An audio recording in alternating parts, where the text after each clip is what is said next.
Hello, world. Intelligent Hoodlums back one more time. Hopefully, everyone is seeing this out there. If you're not, we're going to edit this and send it out and do some stuff. We have not been on the internet as deeply as we would like. I missed this, We've right? been there, just not live. We haven't live streamed in a minute. I mean, I missed this though. This was my joint, man. This was cool. And I so agree.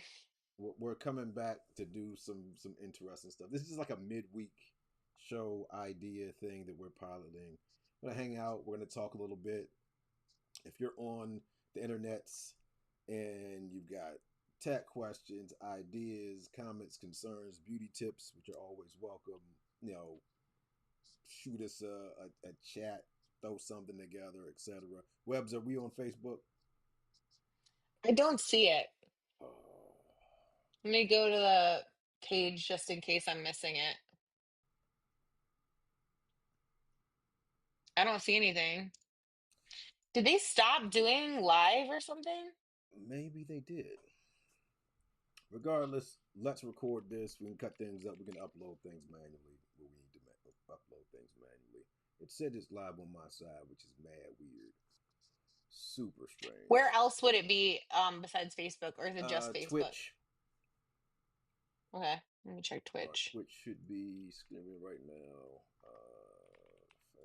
Facebook. Oops, not that place. Rocket Man.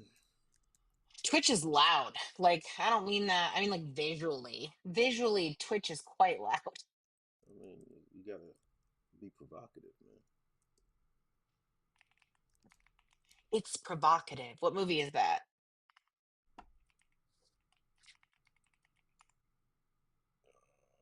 Huh. Yeah, it's on Twitch. All right, we'll ride with the Twitch. And there's Uh, not much of a delay either. ride with the Twitch, and everything else Cool. just happens when we'll upload it manually. Dog it. Why do I keep doing that? Uh, anyway, so we're just riding, we're talking, we're laughing. We're gonna laugh a lot. Very interesting times, webs with like the tech stuff in classrooms. Uh, Interesting updates with tools, strategies, ideas for how we helping young people mirror the skills and strategies that they should be learning for the professional workplace. But like the first thing is one of the things that I've been very my interest has been piqued by this week has been tried and true kind of I guess almost analog tools at this particular point, like word processing tools. I'm thinking Google Docs and the update to Google Docs this week, which if you're not aware of, teacher people, super interesting update. Google Docs now has the ability for you to have a narration. If you're somebody who was using Google Vids, that same ability to add the voice of the narrator to a Google Vid, same functionality now in Google Docs. And I think that's lots of applications. My biggest pet peeve webs with the process, and we can actually show people what that looks like in just a moment, is that it does not highlight the text that it's reading. So if I was someone who was unfamiliar with Oh. words, I was an EL learner, those kind of things, like that would make it kind of challenging for me. I'm now just a passive receptacle of just the audio, and I'm not actually actively watching the words as they come through. So that's very interesting that they decided to create a tool that didn't have that particular functionality. That doesn't super surprise me though, because I can totally see a world where when that development team was building the thing and they were saying, "Hey, we can include the word follow feature or not. It'll add this much time to the timeline." If you're talking about, and this is where this might be for Google. And here I thought we'd have nothing to talk about, but I was thinking about this the other day. Google, and I recognize this with Google Classroom. Uh-huh. Google Classroom is an education product designed by developers. It's designed by tech people, right? And that speaks to the same like element. Like the thing that is most important pedagogically is that you're connecting what the student is looking at to what the student is hearing. And it's quite evident from how they developed that and the choice to leave that out that they didn't see the pedagogical value, or they didn't recognize like the importance of that from a pedagogical perspective, from looking at it through a pedagogical lens. Because I was thinking about how like Google's products aren't actually that good. Like I know that's a bold statement, but I think Google capitalizes on being first, because if you think about like their big flagship things, right? It's search. They were the first to do search really well, and that's what made them popular. But what other, and then the second product that I think they're really well known for is email, Gmail, right? Mm-hmm. But people don't go to Gmail because they're like, oh my gosh, this is the best email provider. People go to Gmail because it's free and it's adequate. So, like, what other Google product are you like, oh my gosh, I love this product? Do you Interesting. have any Google product? Because, like, one of the products I actually like from Google, but even then, I wouldn't say I love the product. I just thought it just filled a void. Like it was adequate and it did what I wanted it to do, and there wasn't a lot else on the market. And that was Google Reader, and then they killed that. And they're also notorious for how many products they kill. So, is there a Google product that you can think of that you're like, oh my gosh, I love this product? Or would you also say that most of the Google things you use are there because it's like, it's what's convenient, I guess, Well, or it's there's nothing else in the it space. they're peanut butter and jelly sandwich type stuff, right? Like Oh, 1000%. it's If I think the analogy you're making is accurate, I would agree. Go ahead. so like it's easy to use generally, right? It's not super high. It's like if I ask you to, if I ask a 3-year-old how to make a peanut butter and jelly sandwich, most 3-year-olds are going to be able to say it's 2 slices of bread, peanut butter and jelly to your liking, and you push the 2 pieces of bread together, whatever. Will you get full off a peanut butter and jelly sandwich? Absolutely, positively. Is it high class Michelin star cuisine? No, it is not. Will it do the job? It will. And what Google, to your point, has done a very good job of is essentially positioning itself in a market as indispensable, right? It's just more convenient to do the thing with all the things connected to your email and your Google Drive and this and that. It not flashy. It's not going to do things as well as other tools that specialize in a particular niche.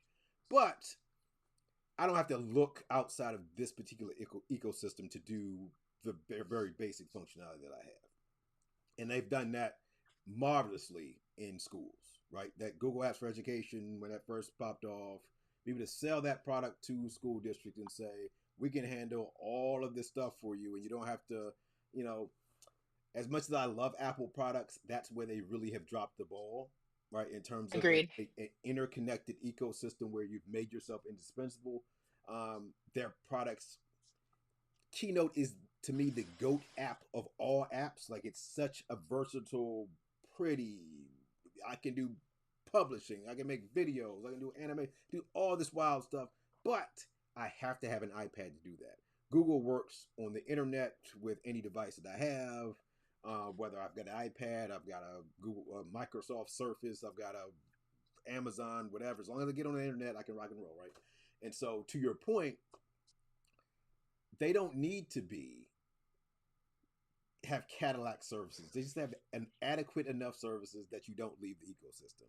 Which, Yeah, it's the cathedral yeah, versus the bazaar. Like Google has never tried to be the cathedral. They've always been the bazaar. and they do it. I mean, Yeah. we will see how this evolves given some of the Supreme Court stuff that's going on, et cetera, and AI making search less of a thing. So, what is Google's search market? I mean, I'm assuming Gemini is still going to be a thing that kids are learning to use since again they have such a large market in schools. Um, but I mean, I don't know. I mean, I think Google is it's good enough to be good enough. I don't think search isn't a thing. I think people will be less likely to use search on the front end. Like basically the user interface for search will become Gemini or ChatGPT or something instead of it being like the search bar. But I mean, there's still, well, that's not, I don't know enough about how what people's habits are like because I've been really surprised by the number of people that have gone to that extreme of like ChatGPT is now my search bar. Yeah, yeah. I use LLMs for very specific use cases, and it's interesting to me people who use it for like really basic searches, especially given how it's prone to hallucinate. There are just a lot of things that I wouldn't use it for in that Well, respect. and with that brings up our framework for usage with LLMs, right? It's that keeping that human intentionality first, and that's why I think it is very important as we go forward, at least in classrooms, and I mean, you could argue beyond classrooms as well, where identifying what you know, what you don't know, what you need to know up front so that those things are tangible, they're understood on your behalf, so that when you go into interacting with the LLM, you're less likely to fall for misinformation, um, hallucinations, false. I mean, look at the number of research papers that are being, created by these tools to essentially rubber stamp conversations or ideas. Uh, Also, I think if we if we continue to teach kids to research on your own first, there needs to be some prior knowledge, some baseline of prior knowledge necessary in order to engage with the tool. I think that also makes people a little bit more discerning as they enter into which is going to be like the golden age of misinformation and propaganda and videos being created on the fly. They have no, like the number of fake attributions. So and so said this. You're like that. Let me Google that. So and so didn't actually say that. Mhm.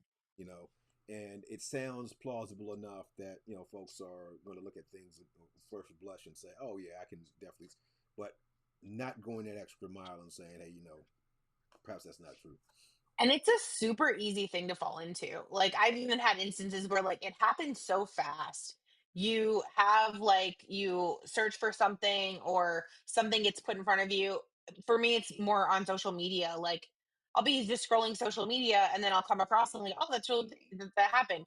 And I've really had to train myself to like question things that I wouldn't otherwise question before the last couple years.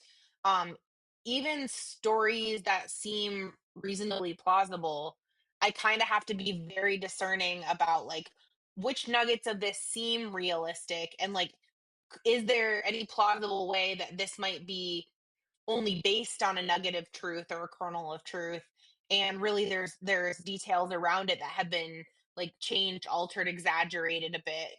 um yeah, the cognitive overload of just trying to like navigate social media in particular today is a lot. Well, and we're not preparing young people in the learning environments in which they are as at K through 12 to be able to reconcile what you just said. And certainly this person leaves the bedrock of American education and goes into the world without the tools necessary to you know to not just question but question intelligently, be inquisitive and say, okay, cool, that what are the merits of this particular argument, why are those things being said, et cetera, et cetera. We are reading an article last week about the dangers of how short form video is rewiring our brains to very quickly. I want information very quickly. If that information is not given in that 90 seconds, 120 seconds, you know, suddenly I'm not interested anymore. And initially I was like, hey, that ain't true. And then you start talking to people and you're like, yeah, where are people getting the information? TikTok is a super popular way to get information because it's short form. I know it's going to be XYZ. It's very personable, et cetera, et cetera. Um, But I would want to see multiple studies done on that, because I think that's the kind of thing that, yes, it does seem very plausible because we do have a lot of short form content. I I think that's where saying things like, "Oh, short form content is rewiring our brain," and then saying that more and more, it's like oh, it does make some like logical sense to a certain extent, but I don't know if that's actually true. but Like I have no evidence that that's my a point fact. was, or my point was, like scientifically, I'm not, qualified in order to do that. My question is, or the point of that bringing that up was making sure that we have kids are exposed to it. Kids, people are exposed to media and concepts of varying lengths, so that doesn't even become a situation. How are kids are definitely reading long form mangas. I just had a was at the Henderson Library seeing kids textbooks up. They're definitely doing that, but one of the things that was very interesting in conversing with, now that I have time on my hands, conversing with kids as I go through the libraries and stuff like that. Hey, that looks cool. Tell me what the anime, Sakamoto Days. I'm watching this now on Netflix because I was told by a teen, hey, this is super interesting. It's going to be a live. This will be a live action version of the thing. I'm not. I don't think I want to watch the live action version of the two episodes I just watched. I think I'm good on the cartoons or the anime, but it is very interesting to me. It's like any other thing, like food. Having a variety of things that you eat is always better than eating the same peanut butter and jelly sandwich over and over again and perceiving that peanut butter and jelly sandwiches are the height of culinary excellence. Is a peanut butter and jelly Hey, be sandwich? careful. We'll have people in the comments that'll come after us for slandering peanut butter. Oh, Big peanut butter and jelly will come I'm not after mad at us. peanut butter and jelly. I can't do the bread as much anymore. Like me and bread are not friends. I don't like it's just adding extra. Yeah, I I don't. love a peanut butter and jelly sandwich. It's got to be. I am very particular about my peanut butter jelly sandwich. The bread has to be soft, like it has to be like pillow soft, no crunchiness whatsoever. Like no end pieces. Like it has to be. It's very specific how I want the peanut. Like the peanut butter to jelly ratio has to be on spot on. No, like too much of any of the condiments. I don't like when people do exotic jellies. Like let's stick to the grape. I don't want like Oh, apricots, oh, preserves and stuff. no. Did you say grape? Yes, That's grape. the worst jelly. Okay, That's the okay, worst jelly. okay, okay, This is over. This interview is okay. over. No, I'm just What kidding. what jelly is better than I hate grape jelly. what do you make your peanut butter jelly sandwiches with? Strawberry or raspberry jam. See, no, that's First of too all, sweet. also, like I'll tolerate jelly, but give me jam any day of the week. Like, I mean, no uh, thank, and especially not on the grape. I cannot do grape and jelly. of course, I kept it very simple. Webbs went to the Michelin star version of the peanut butter jelly sandwich, not having the grape situation. So we had to have, Oh, if I really want like a comforting peanut butter and jelly, I'll do uh oh my gosh, I can't remember what it is. All I can think of is lingonberry, and that's not it. Um, my mom is if my mom was watching, she'd be yelling it right now because I have two jars in the fridge and I can't for the life of me remember what it's called. uh, It is a berry that is native to northern Michigan. okay, Uh boysenberry. uh no, no, no. It's hold on. Let's see if I can. I gotta look it up. See if we actually had people watching, they'd be like, "Oh, it's this one."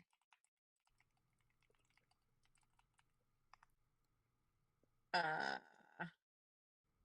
Thimbleberries. Thimble. Thimbleberry jam. What is that? Thimbleberry jam. What does that taste like? Um it's like uh it's very similar to raspberry because they thimbleberries kind of look like raspberries too. I think they look like raspberries anyway. Um, but it only grows in like a very small region, so it's like not a common jam you would find. Okay. But it's kind of like raspberry, but not quite. It's like maybe a little more. tart than a raspberry is. Interesting. Yeah, so thimbleberry, or there's a place called Crust back in Michigan as well, and they make a Christmas jam. And I have been like hoarding this one jar, waiting to open it until I was like, all right, What is Christmas Christmas? jam time. What is? Christmas jam is like a combination of berries and like Christmas spices. Huh? So it's like clove and cinnamon, and I Mm, really like that jam too. interesting. I really like the fancy jams. I tend more toward the like raspberry, strawberry variety or any kind of like berry-ish variety, but Interesting. I would totally make a peanut butter jelly sandwich with just about anything but grape jelly. See, I just Apricot jam, sure. I think I'd even be willing to do orange marmalade before grape jelly. see, grape jelly reminds me of my childhood, man. Like it's just simple. That or the other thing that's like perhaps the like wake up peanut butter and jelly sandwich is that um, peanut butter and king syrup. Like that will wake What you is up. that? Okay, so king syrup for those who are East Coast people has a big lion on the front of it, and king syrup is like as thick as molasses. Like it's really Oh, thick interesting. syrup. And the sugar content in a king syrup bottle has to be enough to probably rile you up for about 6 months. Like it's that sugary. Um, but like we would when we ran out of jelly, it would be okay, cool, let's get the king syrup. And it's like you would put that king syrup on your sandwich, and like, dude, you could run 3 marathons if you needed to. Oh, that's great. King syrup was the problem, bro. King, yeah, I have not seen king syrup in forever. King syrup. Walmart has king syrup.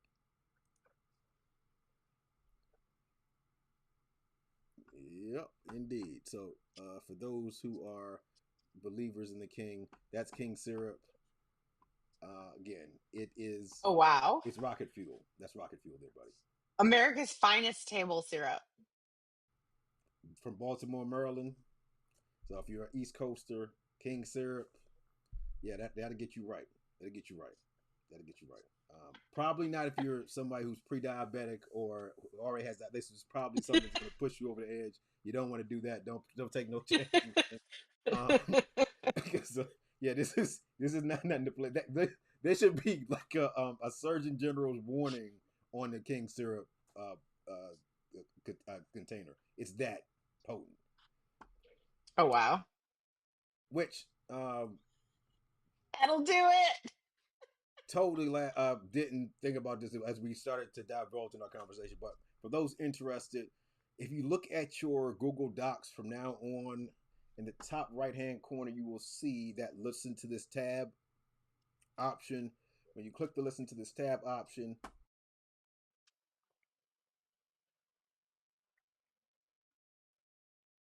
so that'll pop up there. What you'll notice is next to it, there's an edit button. Maybe if the edit button will let me do it, yes.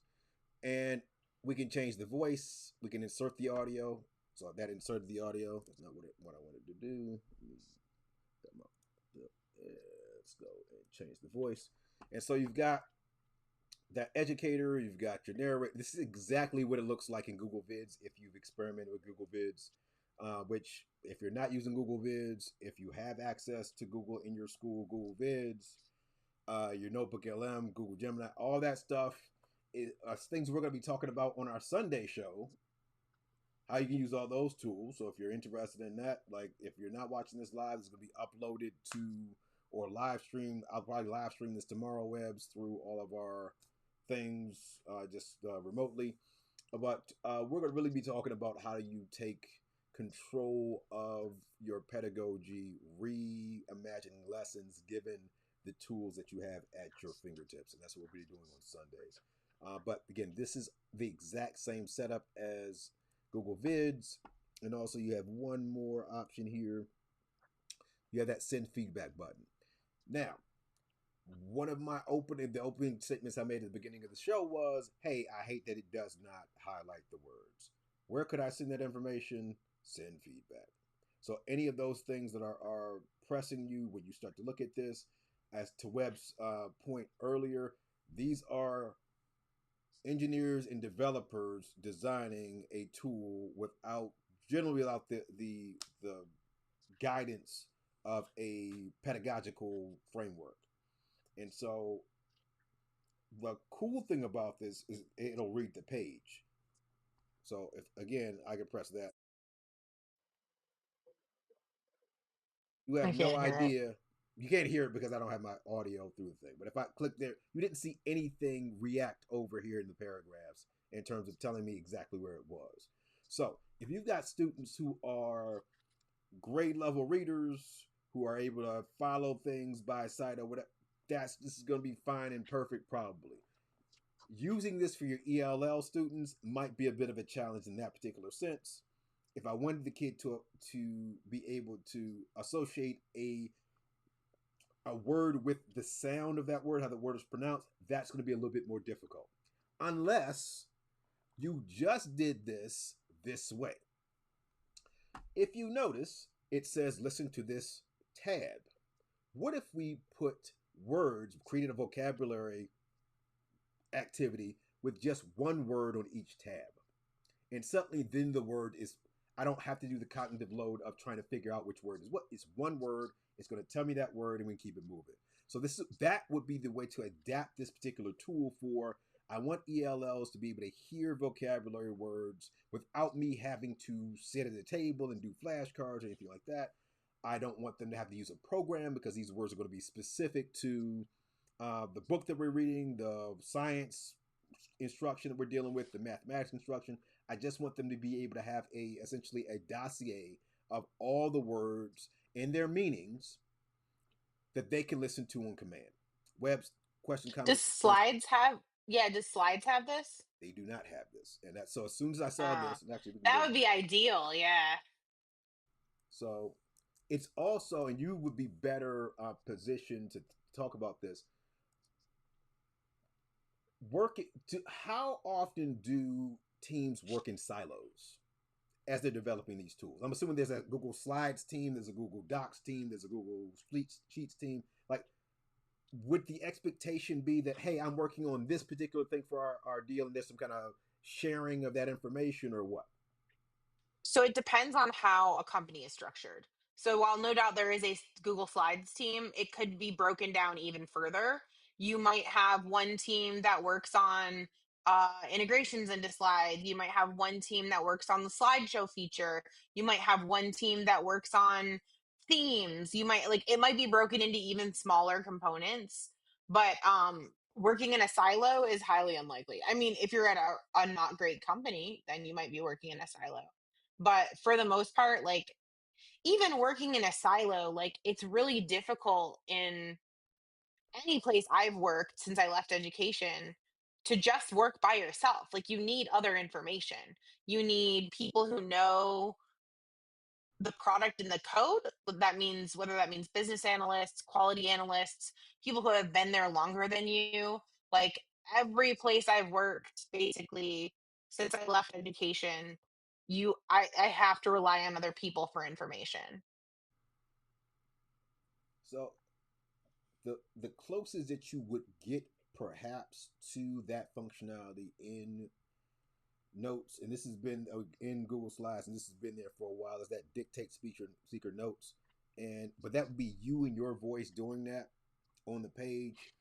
If you're comfortable with recording your voice onto a Google Slide, I mean, rock and roll, that's there. But like,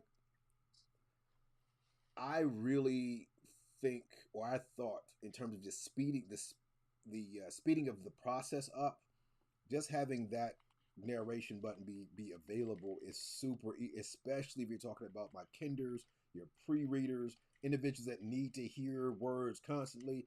not having to say the thing over and over again and have them just press the button, just press the button, just press the button. I think that's something really cool. Also, having living vocabulary vocabulary concept. So having kids do this themselves. Here's my Google Doc. I'm going to create a vocabulary list on every tab. This is going to be my science vocabulary list. Great, this is a cool word I found. This is a word I didn't understand. I found the definition, and I'm going to add that ability to have that narration on there. That would give you the ability to have all the tabs there. The tabs could be named. Actually, let's just role model this particular thing, Web, so it's not. I think this is also a great example of an idea that's been around a long time. And you don't have to abandon that idea. You can just like use these tools to adapt it to something flexible and modern. Like one of the things I loved when I was in the classroom and we got Google Classroom was the fact that um, kids had their stuff like in a place where it couldn't get wet or eaten by the dog, and it gave me an audit trail to know like, hey, I remember I'll never forget the one time there was a kid who said, I think he said like, oh, I never got that homework, da da da. But I hadn't, because it was in Google Classroom, I had the audit trail that showed that he had looked at it and just didn't do anything with it. So I showed it to his parents at parent teacher conferences, like, says right here you access the assignment. And that was the end of the conversation because like I had the evidence. So there was no he said, she said, which was good. But like one of the things I did with my kids when I was in the classroom was vocabulary tickets. So they just had these little like tiny slips of paper like the size of a business card, and they would take some of them home, and when they saw a word that they didn't know or weren't familiar with or heard, they would do their best to write it down, bring it back, put it in this little box on my desk, and then we'd go through the words and we'd talk about like, oh, this word, like tell me where you heard it, what were you talking about, did your good old pyroclastic flow, um uh was this something you heard from mom or dad? Was this something you heard on a TV show? Did you hear it from some other adult in your life? And so we'd talk through these words, and it became a lot more meaningful to build it on their vocabulary because we're they genuinely had authentic questions about what these words were. So it was always a really cool conversation. We would talk about it like in the morning. That was like one of our little morning rituals was we'd go through the vocabulary tickets and talk about the words they had questions about. um but something like this is a great way to build that. Like I did the paper version of this when I first started teaching, where you write down the word that you are working focused on, you write it in a sentence, you describe it, you draw a picture of it, all those same things still apply. It's just a digital version, and it can be enhanced further because you can have it read back to them so they can hear it and then say it, hear it and then say it, and get that practice without you having to sit there and say it for them. But also, it teaches them to be independent enough to verify their own information, right? As I'm going through, I'm searching for words that are unfamiliar to me. So I'm customizing my experience in your classroom. My words don't have to match Webb's words because Webb's might know what Power Classic Flow is already. I need to have that word there to remind me, or I just thought this word was really cool. Like this is a word I don't want to forget. Let me put this inside this Google Doc so I have this place where I keep all my cool words. We I had a teacher, Miss Jackson. I talk about Miss Jackson often when I'm discussing things with other teachers. Miss Jackson was at the time I think the worst teacher I had, and um, the fourth grade me looked at her as a horrible teacher. The teacher me looks at her as this was a person who taught me lots of lessons that other teachers didn't teach me, and so I was an extremely introverted person. Like I did not speak during class. I did what I was asked to do, you know, handle my business, but I was not talking. I was not contributing. You know, yes, fine, leave me alone. I'm going to read the book in the back of the class, whatever. And Miss Jackson was the first person to force me to reconcile with that particular philosophy. She would she would sign me up for speaking engagements without my permission, and I would be forced to do those things by my parents.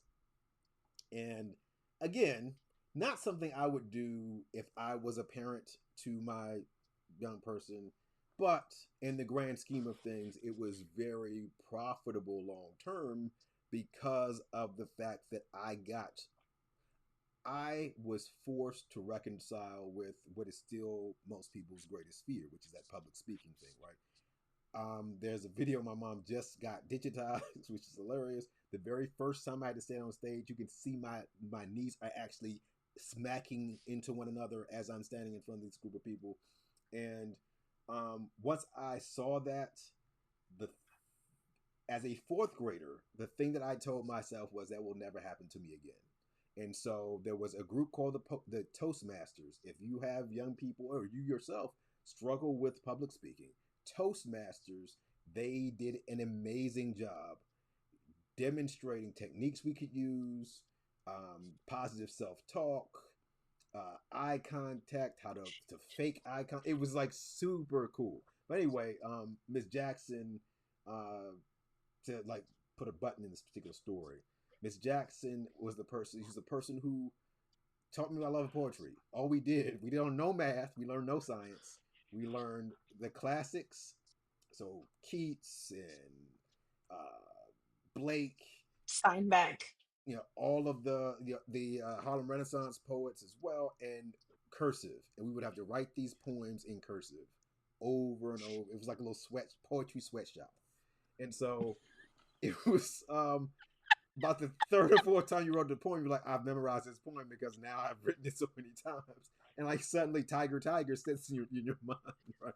And so Stu is just super interesting. Just she's a very interesting person and somebody I do owe a lot in terms of my ability to do what I do now, I guess. Hmm. But here's an example of how you can kind of use this. You're not going to be able to hear the audio just because I don't have the audio connected to our live stream right now. But here's the vocabulary word. I can make this as big as possible, whatever. Let's make that 96. Nope, don't make it 96. Let's make it 30. Yeah, cool. Click the button. So you see that it did move. What I'm going to do is take this, maybe. I'm going to hit that insert audio button. And suddenly I've got a vocabulary page. And we're good. I'm going to double click in tab, and that's going to rename that Pyroclastic Flow, add a new tab. And I can go back. I can make as many tabs as I would like. And this is there are analog digital strategies. This is an analog digital strategy. It's not the lift is not very heavy here.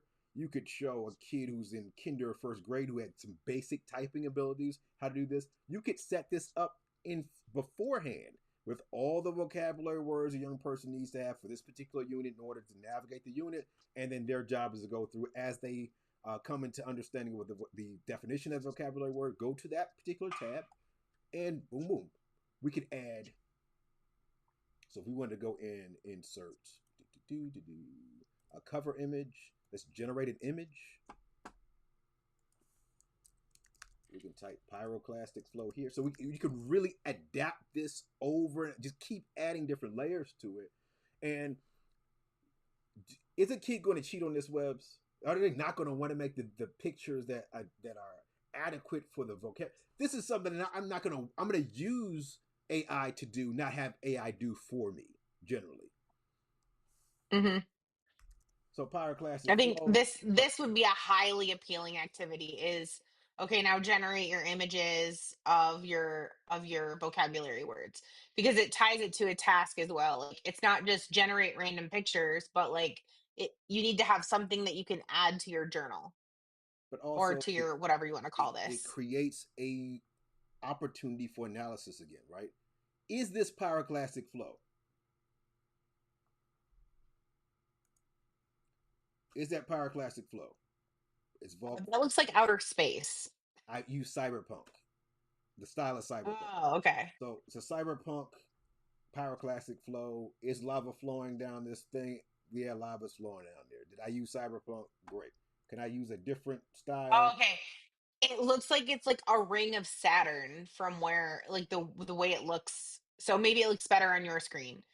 Um, but I Oh, get your point I could anyway. I don't definitely mean see to how you say detract. the Ring of Saturn, but that to me it looks like Yeah. Star Wars, the battle between Anakin and Obi Wan. Oh, you were the chosen one. I have the high ground. That's So a good point. great, we got that one. Which one best articulates that? Does that one do it? Does that one do it? Even if you did it together, I feel like this would also be a good activity to model. Which I would put out there that if you are watching this, wherever you're watching this, and you are a teacher and there are specific things that you'd like to see us model, we can absolutely do that. If there's something that you're curious about or you have questions, feel free to drop it on our social media. We'll get it there, and that can be the topic of an upcoming episode. But yeah, it would be a great. This would be a great thing to model. Like, hey, this is the prompt I used to try to get this image. What are the pros? Like, compare different styles. Is this really going to give me what I want if I make the style sketch? Is this really going to convey what I want if I make the style, I don't know, anime? Like, can I still get the relevant image by switching up the style? Yeah, and what does prompting look like to get it the way that I want it to look like? And is that Hmm. prompting consistent whether I'm using Nano Banana, Mid Journey, any of the other Yeah, image because generators? like I remember I was earlier this year I was doing some prompting with Copilot creating images, and I realized that it wasn't actually um taking the feedback that I was giving it about the image. It was just taking what I was saying as feedback and glomming it onto the end of the previous prompt and generating a whole new image, because I was giving it feedback and it wasn't actually tweaking the image I already had. It was creating a brand new one every time. So I think that's also an important piece from the perspective of understanding, sort of in a rudimentary way, how LLMs work. That means large language model, by the way, the Geminis, the Chat GPTs, like how these models work is important so that you don't get frustrated with the output if you're expecting it to work one way and you find out like under the hood it actually works a slightly different way. And I forget how I ended up figuring that out. Maybe because it gave me a button to like copy the prompt, and Mm, I realized it was just like adding my sentences on to the end of my previous prompt. mm. And so, like again, this is very easy lift. Kids are going to want to Looks like do this. Vesuvius. Also, now I've got this. I added Mount Vesuvius there. What that's prior knowledge that I brought to the table. Perhaps we didn't talk about Mount Vesuvius. I know Mount Vesuvius erupted and destroyed Pompeii. Great, let's add that. It's going to add a different layer to what this picture looks like. You see these Roman people in togas down here, so we've got the Roman flavor. Is this a accurate enough image? Yep, I got the Roman togas there. I know this is going to happen in Italy during the city's on fire down here. Mount Vesuvius is erupting. Bada bing, adequate enough. I've got the image. I've got what the vocabulary word was, and I've got a basic definition of that vocabulary word. Super easy. You've got Google Docs. Get the thing that I revel in more than anything is taking the mundane tools, the everyday tool that you got, and doing like interesting things with it, because these are the tools that you know the best. These are also the tools your young people are going to know the best. There's nothing like super intimidating about Google Docs, generally. I would also say that this is a skill that I've used a lot since leaving teaching, is what tools do I have to work with, and how might I accomplish my goal given the tools I have to work with? Because like when I was consulting at ThoughtWorks, sometimes we'd be on a client site and we'd have a very limited set of tools to work from because the customer only allowed certain tools in their ecosystem. So we had to find ways to make our systems work given the tools that were put in front of us. We didn't always get an option to select the tools that we wanted to use. So I think that's an important thing as well, is like, and recognizing that sometimes the better option is to use the tool that your audience is familiar with, even if it makes it slightly clunky, and knowing the difference. the pros and cons of, hey, I could teach them a new tool and it would be a smoother experience in the long run.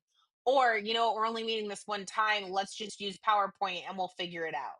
And the ability to iterate. So I remember early on, at one job I had, I was trying to do something that was sort of like whiteboard esque, kind of like I do with like you would with Miro, or what was the one that they killed? Google, the whiteboarding tool that they just Oh, killed like a Jamboard, year or two ago. Jamboard. Yeah, Jamboard, or like Jamboard or something. And so I tried to do it with PowerPoint. Don't ever do that. It's not worth the headache to try to do like a whiteboarding thing with PowerPoint.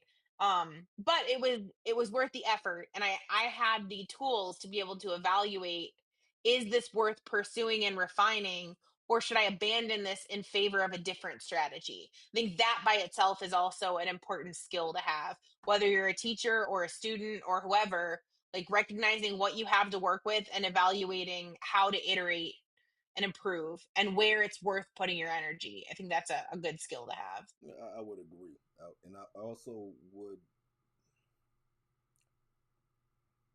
So one of the things that has been as you were talking, resurfaced for me, and so we talk a lot about personalization in education, right? There's a buzzword that is used often by people. How do we personalize a process? IEP, individualized the education plan. We want individual, but to your point before and what you just said, we don't live in an individual world. As much as you would love this to be a celebration of an individual or whatever, without the ability to navigate um, systems with empathy and sympathy for others and other people's perspectives, it is impossible to do the thing that you want to do. Not a thing. Also, the our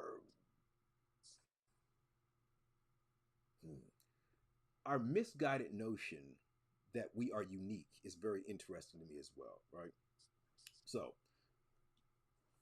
I was at the barbershop today, and sitting at the barbershop, we were talking about people going viral. And I was like, well, that's super interesting. What do people go viral? Like, it's commonality amongst people. The reason something goes, I see something, I'm like, oh, this is interesting. I'm gonna share it. I see myself in your content, or I don't see myself in your content. There's a situation which that makes something popular, right? When some people say trends, right? When you go outside, people aren't dressing uniquely. They're someone made those clothes.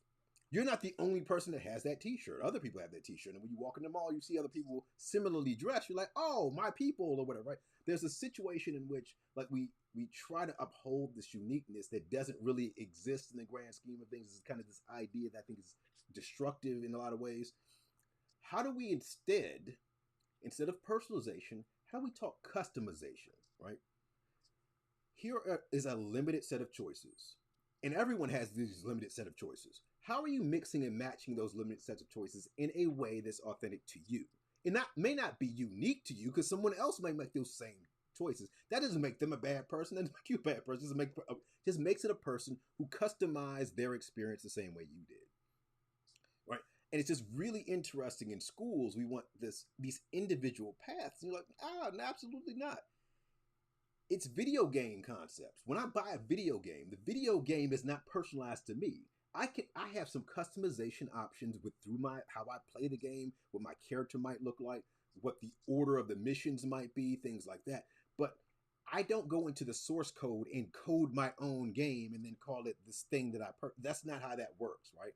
And so it's really interesting hearing what you're saying. Here's Google Docs. It's the same Google Docs that everyone else has. It's not a special Google Docs. That should be liberating to you. I can take this tool and help other people see how this tool could be used in a different way. And it's not, look at me, I'm this special person. This is a tool that you have as well.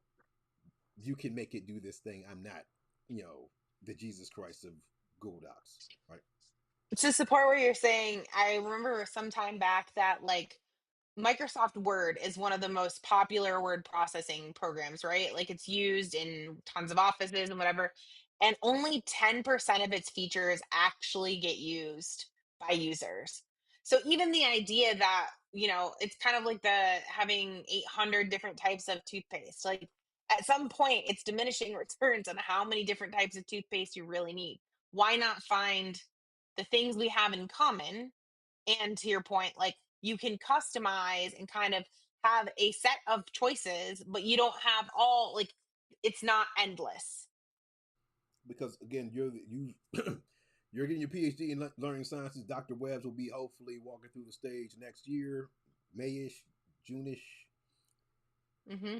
Can you speak a little bit about Fingers metacognitive crossed. load and like what that actually means? Because I think one of my biggest problems with personalization is the inundation of choices. Right now, you're putting all of Mhm. these decisions on the learner when that's how do we design things so metacognitively a person experiencing that learning activity isn't forced to start to build every little thing that there's nuance in that particular situation.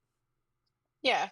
So cognitive load theory basically says like you have a finite amount of space in your short-term memory, and everything that you do when you're trying to problem solve, like kind of imagine your short-term memory is like a whiteboard. You have this working space, right? But your whiteboard is limited. It's not endless. You only have so much space to be able to do your problem solving.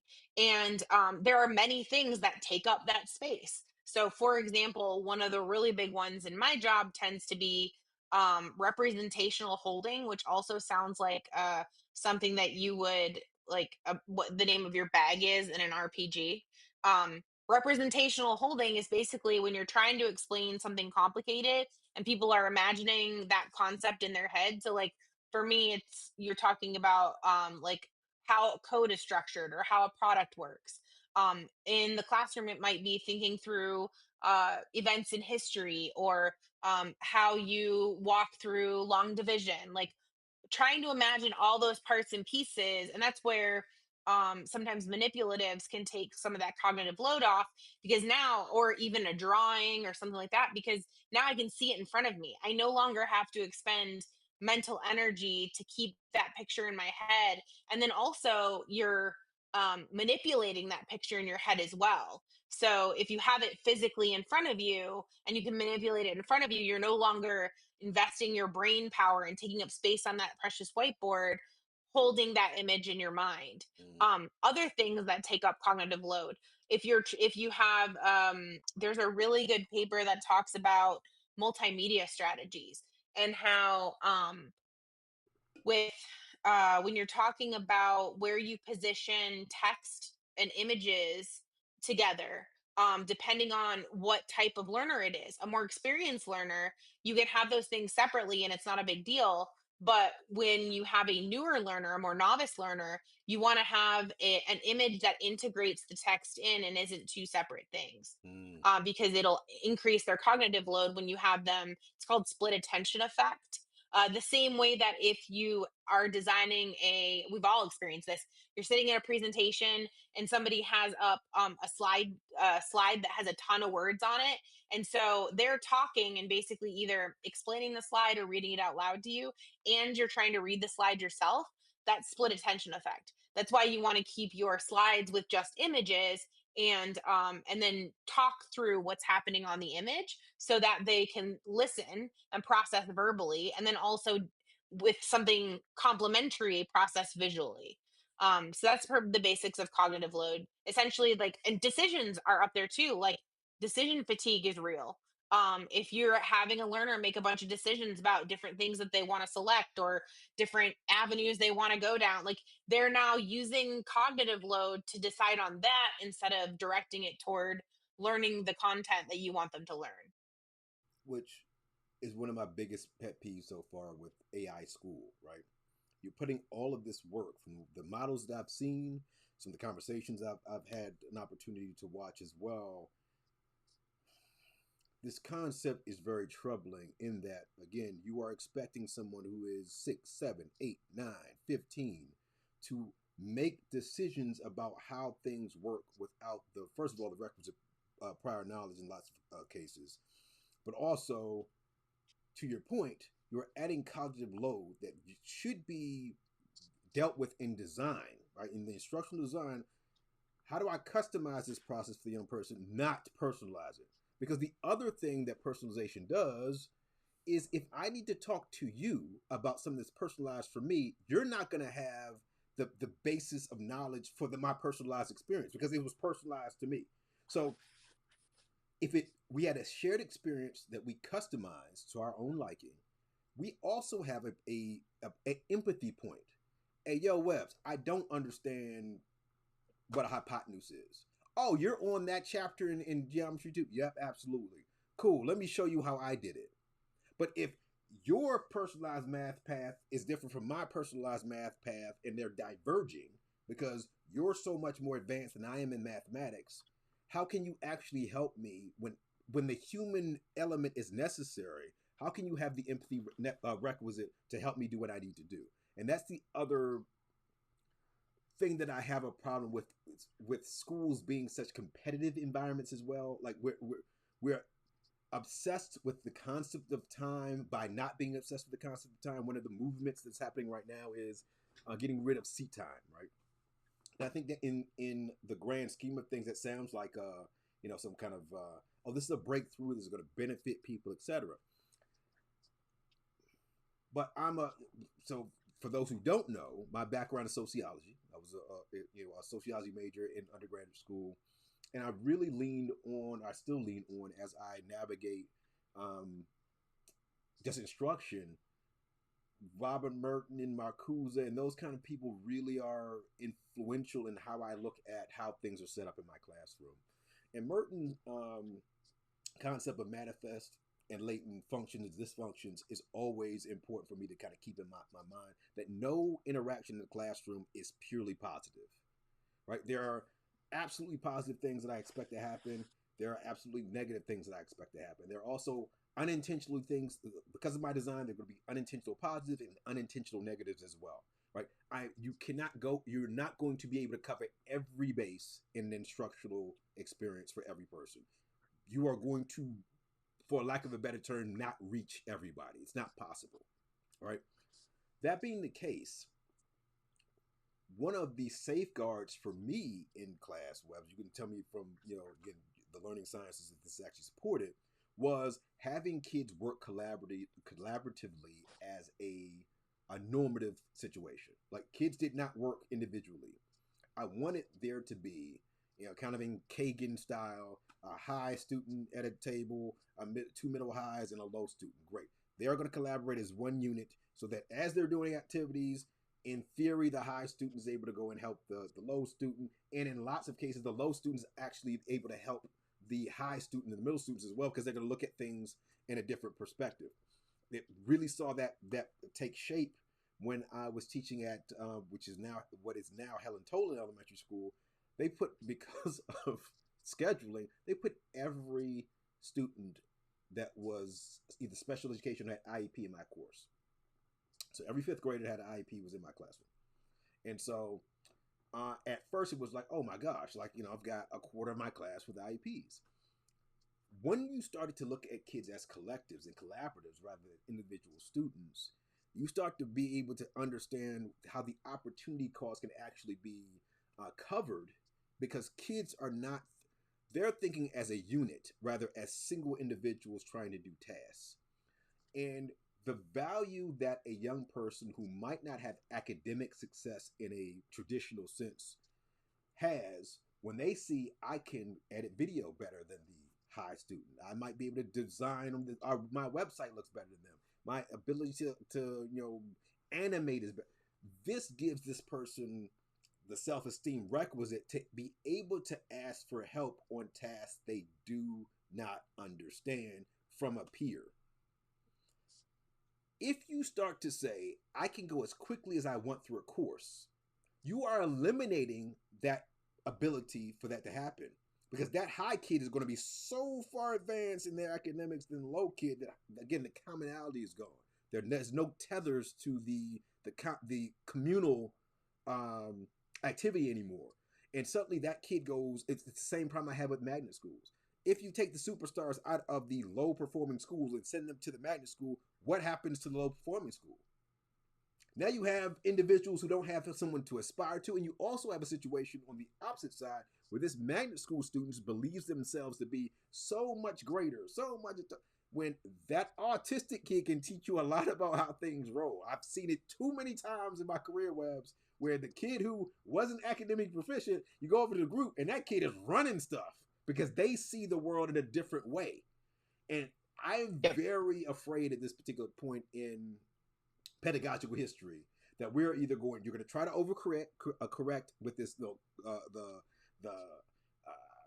individualist king, let's do AI tutors and this and that, and you're going to miss the communal situation, and you're going to have this metacognitive blow that backfires on you, and kids are not going to achieve at the levels you think they are. That was a lot. I said a lot. Go ahead. Ooh. Yeah, there's there's a few things that I'm thinking of. One, the idea that a kid works by themselves isn't reflective of the workplace either. And I think what this is my guess, I don't know this for sure, but if we were to thought experiment our way into, okay, every kid's doing this individualized AI education, whatever, those kids get into the workforce, and now, hey, you have to work on a team where, yeah, everyone has different skills and abilities, everybody's working at different rates, everybody has different needs. Like, now you don't know how to handle that because you're used to just going, doing your own thing super fast, calling it a day, Yeah. right? I also don't know how effective it'll be because, like, okay, so the other thing that came to mind was um the ICAP framework. So this idea that learning experiences are best when they are at the higher levels of that framework. So that's it's actually kind of backward. P is passive, A is active, C is, I think it's conversation, Mm. and I is interactive. Hold on, let me pull it up real quick. Make sure that I'm not getting it wrong. Constructive, not conversation. So P is passive. I'm just sitting here listening to a lecture. That'd be passive. Active is maybe I have a worksheet that I fill out. So that would be active. Constructive is I'm actually taking that information and doing something with it. But interactive is that the tip of the pyramid or the triangle or whatever. And that one is I'm having conversations with an adult, with another student, with an agent. And while AI may offer some of those things, again, we still have the hallucination issue. But then I tie that back into the it's not realistic for the workplace. There was another paper that I read that was talking about ideal group settings, and it was like a ratio of 1 to 1 to high, medium, low, essentially. Because I think, to your point, we also tend to think in very one dimensional terms, and we don't think about all the different skills and abilities that students have to offer. And quite often when you create like experiences where there's intentionality around how groups are formed and what roles they have and what their processes are, then what you'll find is that everyone does excel at their own little thing, especially if the roles are clear. Quite often I think what we tend to do is, hey, Joey, Johnny, Jimmy, Jared, go work in a group together and do this project, instead of being intentional about scaffolding the skills to be able to, what does it look like to work in a group? When I think about all the skills and abilities I've gained um, working in the teams that I've worked on, none of that is stuff that I was taught in school. I was always just tossed into a group and said, here, this is group work now. We don't talk about how do I manage my time? How do I break this project down into smaller pieces? All the project management skills that people need, we don't teach that. We just assume that people know it. There was one other point I was going to make. It was the ICAP framework, the I don't remember what the other thing was. Can you think of if there was a question I'm missing that you were asking? It was about individuals and uh The times. Did you anything about the time? Because I get time. right now Oh, we like are seat time? that people the seat time thing that people are obsessed with, and I'm like, okay, cool, give it a seat time. Well, you're not going to get rid of seat time because that what does that mean to get rid of seat time? Right? That it. That was the other point. I think a lot of the reason for the focus on individualism is because it's the easiest thing to measure. It's Okay. very easy. And so going back to my dissertation topic is focused on collaborative problem solving, specifically in software development teams. But something that is interesting and difficult about measuring things. So I'm essentially looking at how do individuals feed into things that happen at the team level. And measuring things at the team level is difficult because we want to make sure the individual is accountable for their portion of things. And it's not so easy at the team level because there's an alchemy that happens when people work together as a team, for better and for worse, if depending on what skills and abilities they have. So it becomes a very difficult thing to measure. And because of, no child left behind and accountability and whatever, but also the cost, right? We want to make sure that the cost to measure that is low. What we found is the easiest way to measure things is we just isolate students off into, I'm only going to measure what Billy knows. I'm only going to measure what Maria knows. I'm only going to measure what Webbs knows. Like, instead of looking at it more holistically, because that gets messy and hard to measure very quickly. And I think that's a lot of the reason why we get so hyper focused on the individual level of things. And I think there's somewhat of a sort of mythos of like, you have to be accountable for your own thing, theoretically, because then we toss everybody in groups. And if somebody doesn't actually do what they were supposed to do, it doesn't seem like the teacher cares anyway. So we care, but not really. And anyway, but yes, I think that's part of it too, is like, it's just the easiest thing to measure because trying to measure at the group level is very challenging. Oh, that was one other thing, which was what you were talking about with like recognizing that everyone in the group has specific skills, abilities, strengths. I think part of that too is, so one of the things that I'm looking at is um the dimensions, like the environment that teams need to be effective. And there are two researchers named Miyake and Kirschner who have this team learning framework. And the team learning framework has these certain elements that are prerequisites to effective team learning. Mm. One of them is group potency, and that says that's where the team says, we believe that we can accomplish this task. That is not a thing you can accomplish if you're just working by yourself. There is interdependence is another element, and that's knowing when to work by yourself and knowing when to lean on your team as a resource. Because I ascribe to the idea that knowledge is socially created. So like, there have to be other people in order for us to like work together and build knowledge, whether that's doing research, whether it's having conversations, whatever that looks like. You can't build knowledge in isolation. Like, there has to be some audience and give and take and all that kind of thing. Anyway, so interdependence is another element you can't get by yourself. And then the last thing was task cohesion. So like recognizing like these are the elements of the task that need to get done, and here's how we're going to work on accomplishing the pieces of this task. Again, something you can't do if you're just working by yourself. So and those are important elements when you go off into the working world. So the idea that this isolated, like personalized AI is going to help, not that our only value is in who we become in the workforce, but just not only that, but like how we work in society. Like, there are certain elements of connecting with other people that are inherently inconvenient. And the trade-off for that is you have society, like you have friendships, you have all those things, even though you don't want to have to drive this person to the airport or whatever, but you do because that's what you do for your friends, and that's the give and take and support you give one another when you're in community with another person. So I think that, yeah, this isolationist, you're going to have a personalized AI school all to yourself is no bueno. It's I don't know. The more I read about these things, the more I watch YouTube videos and people come, the more I'm like, all right, the ability to silo yourself in that scenario, or data, have the LLMs front loaded with data that perhaps isn't as objective as it should be, also plays a part in my apprehension as well.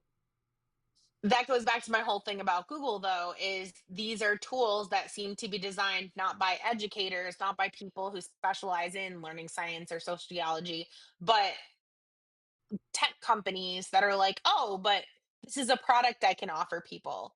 It's a lot easier to produce just a product that a single person signs on to. I think one of the hardest things to do um, remotely in a lot of respects is connect with other people.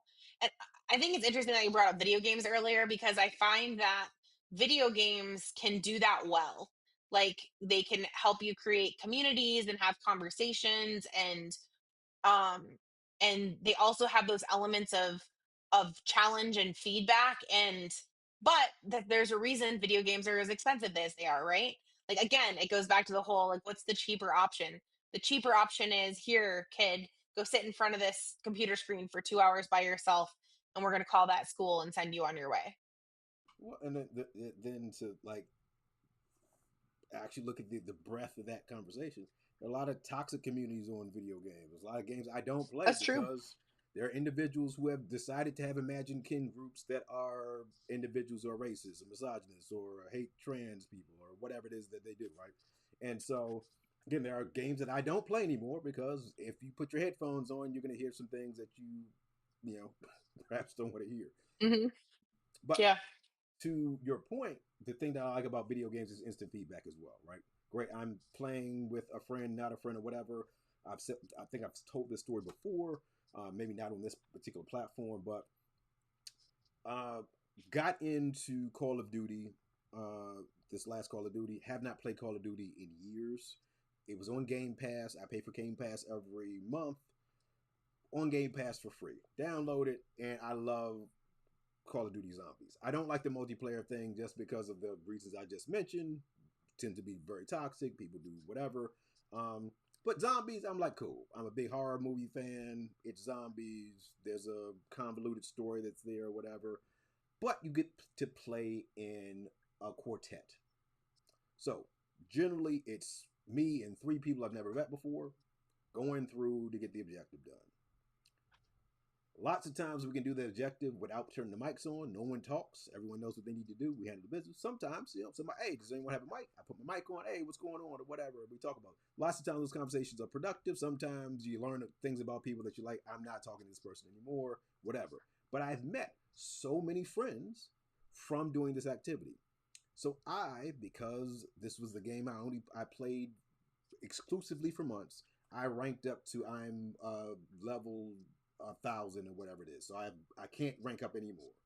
One of the cool things I do now when I have some time is I get on and I help other people beat the game. Like I don't, there's nothing in it for me anymore. Great. Let me show you how to get this Easter egg or to beat this objective or how we can do X, Y, Z, this stuff. And when you build this little community where now I'm friends with all these people who are very low level players, hey, can you help us do X, Y, and Z? Absolutely, positively. If I got some time, hop on at 8 o'clock or whatever. I'll play for an hour or two or whatever it is. We'll do the little Easter egg real quick and we'll rock. So there is you can't do that if I'm playing my game by myself and I'm never in a position to be in a space where people who are lower level than I do, who don't have as much prior knowledge as I have with the situation.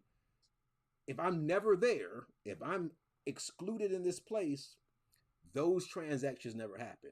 Also, the thing that I've learned from lots of lower level players is there were things that I was missing that I didn't know how to do. And they were like, hey, no, you can do it this way. Don't open that door. Open this door first. Word, yeah, we can just farm right here. Oh, didn't know that. That's cool. All right. And there's a respect in that exchange, right? There's a equity in that exchange that makes both parties feel valued, which I think is also something that's important for keeping kids together, having them look at problems in unison. To your point, everyone has a role. We're not going to do group work where you're going to do this, you're going to do this, you're going to do this, you're going to do this. How you customize your work in that role is up to you. But these are all of the things you need to have accomplished by XYZ date. Okay, great.